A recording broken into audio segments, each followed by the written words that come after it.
Hello friends, welcome to my channel. આજે આપણે બનાવીશું રાગી મેથીના થેપલા અને સાથે બનાવીશું દહીં તડકા। તો જો તમે મારી ચેનલ પર નવા હો તો મારી ચેનલને સબસ્ક્રાઈબ કરજો, જેથી આવનારી નવી વિડીયોની નોટિફિકેશન તમને સૌથી પહેલાં મળી શકે। તો ચાલો આપણે રેસીપી સ્ટાર્ટ કરીશું। તો અહીંયા મેં લગભગ 3 કપ જેટલી મેથી લીધી છે। તો મેથીને સુધારીને આપણે સારી રીતે એને ધોઈ નાખવાની છે અને એને આ રીતે ઝીણી સમારી લેવાની છે। તો અહીંયા લગભગ 3 કપ જેટલી મેથીના પાન છે મારી પાસે। હવે આપણે એક કઢાઈમાં 2 ટેબલસ્પૂન જેટલું તેલ ગરમ કરીશું। તેલ ગરમ થાય એટલે સૌથી પહેલાં આપણે એમાં હિંગ નાખીશું, અડધી ચમચી જેટલી। સાથે જે મેથીના પાન છે ધોયેલા એ નાખી દઈશું। હવે આપણે આને 2 થી 3 મિનિટ ભાજી આપણે શ્રિંક થાય ત્યાં સુધી થવા દઈશું। ત્યારબાદ આપણે આમાં હળદર પાવડર નાખી દઈશું। તો અહીંયા મેં 1 ચમચી જેટલો હળદર પાવડર એડ કર્યો છે। સારી રીતે મિક્સ કરી લઈશું। ગેસની ફ્લેમને એકદમ લો રાખીશું।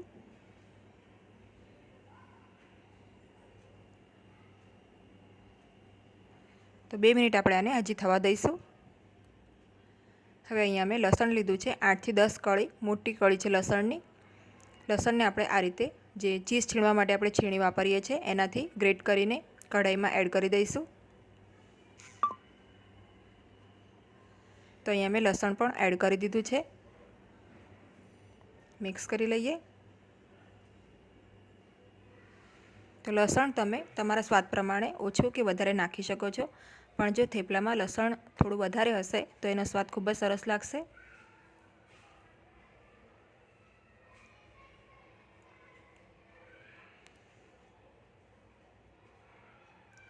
તો ટોટલ મેં આ મેથીની ભાજીને 5 થી 6 મિનિટ જ થવા દીધી છે।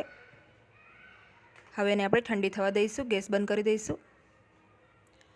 અહીંયા મેં 1.5 કપ જેટલો ઘઉંનો લોટ લીધો છે અને 1.5 કપ રાગીનો લોટ લીધો છે।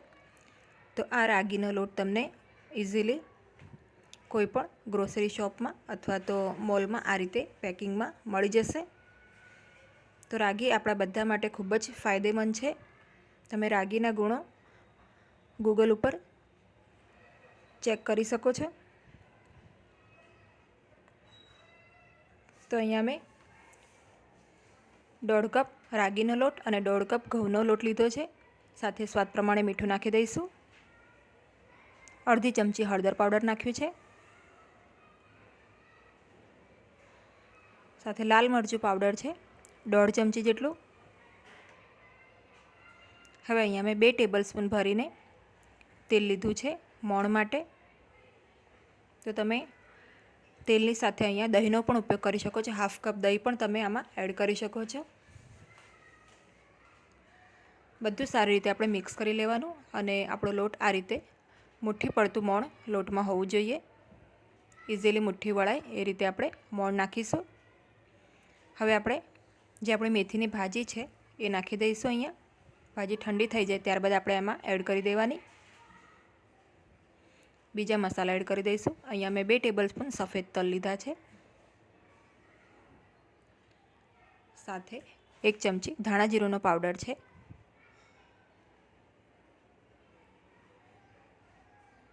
હવે અહીંયા મેં 1 ચમચી જેટલો ગરમ મસાલો એડ કર્યો છે અને 1 ટેબલસ્પૂન જેટલી ખાંડ લીધી છે। બધું આપણે સારી રીતે મિક્સ કરી લઈશું। હવે થોડું થોડું પાણી નાખીને આપણે થેપલાનો લોટ બાંધી લઈશું। તો અહીં આપણો થેપલાનો લોટ રેડી છે। થોડું તેલ લગાડીને એને કેળવી લઈશું।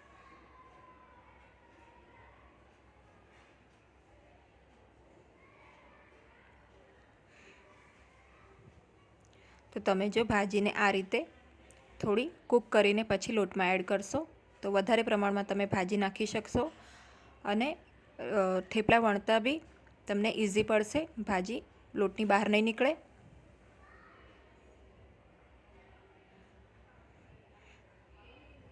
હવે આપણે આના ગોળા કરી લઈશું। હવે થેપલા વણી લઈએ આપણે। તો જો તમને અટામણની જરૂર લાગે તો તમે કોરો લોટ લઈ શકો છો। આ રીતે આપણે થેપલા વણી લઈશું। તવીને આપણે ગરમ કરી લઈશું અને હવે થેપલાને આપણે પહેલાં બંને સાઈડથી ડ્રાય રોસ્ટ કરી લેવાના છે, એટલે તેલ નાખ્યા વગર પહેલાં આપણે એને રોસ્ટ કરી લઈશું। ત્યારબાદ આપણે એની પર તેલ નાખીને, તેલ અથવા ઘી તમે કોઈ પણ ઉપયોગ કરી શકો છો, બંને સાઈડથી સરસ મીડિયમ ફ્લેમ ઉપર આપણે આને શેકી લઈશું।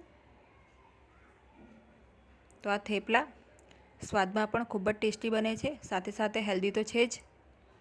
તો આ સિઝનમાં મેથીના થેપલા આ રીતે ચોક્કસ ટ્રાય કરજો।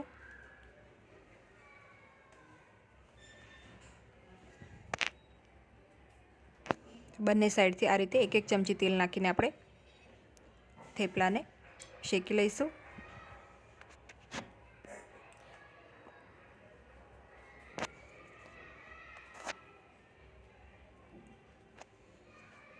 તો અહીંયા આપણે એક થેપલું બનાવી લીધું છે। આવી રીતે બધા જ થેપલા આપણે રેડી કરી લઈએ। તો થેપલાને હંમેશા લો ટુ મીડિયમ ફ્લેમ ઉપર શેકવાના। તો અહીંયા મેં બધા થેપલા આ રીતે બનાવી લીધા છે। તો આ રાગીના થેપલા ખૂબ જ સરસ લાગે છે સ્વાદમાં। તો હવે આપણે દહીં તડકા બનાવી લઈએ। તો અહીંયા મેં 2 કપ જેટલું દહીં લીધું છે।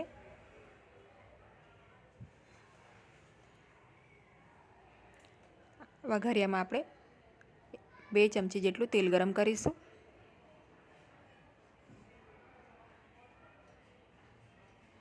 તેલ ગરમ થાય એટલે સૌથી પહેલાં આપણે એમાં 1/4 ટીસ્પૂન જેટલી રાઈ નાખીશું। રાઈને બરાબર ફૂટવા દઈશું। ત્યારબાદ આપણે એમાં જીરું નાખીશું 1/4 ટીસ્પૂન, મીઠા લીમડાના પાન નાખીશું, સાથે 4 નંગ અહીંયા લીલા મરચાં મેં એકદમ ઝીણા સુધારેલા છે, તીખા છે, એ નાખીશું। ગેસની ફ્લેમને બંધ કરી દઈશું અને આ વઘાર આપણે દહીંમાં એડ કરી દઈશું।